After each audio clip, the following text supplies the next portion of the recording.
Water has standards. The Bureau of Indian Standards has formalized a standard for drinking water.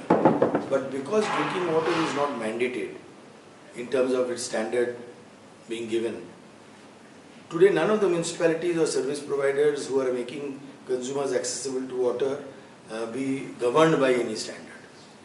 And due to which what is happening, the consumers themselves don't know whether because of water they are falling sick or their health is challenged because of water, they don't come to know.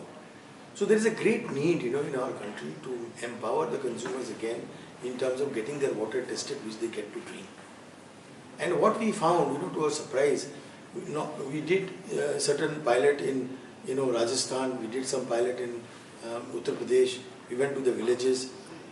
You'll be surprised to know in Rajasthan we took samples from 40 different locations where people were, accessing water to drink. I'm not talking about, washing clothes or having their bath or using it for cultivation and all that. I'm talking about the water which is being used for drinking purpose. From that source where people use water for drinking purpose, 40 samples were taken in Rajasthan from Masuda, a small block, a village in Rajasthan. All the 40 samples got rejected. Similarly, in Uttar Pradesh, in a block Shukul Bazar, a very remote place in district Amethi, we took 60 samples from various locations. All the 60 samples were failed. Failed why? Not because of the dissolved content of minerals in the water.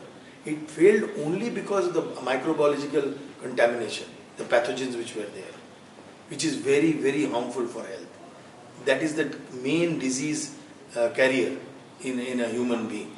80% of the disease in our country which the consumers suffer is due to non-accessibility to safe drinking water. And that is the challenge.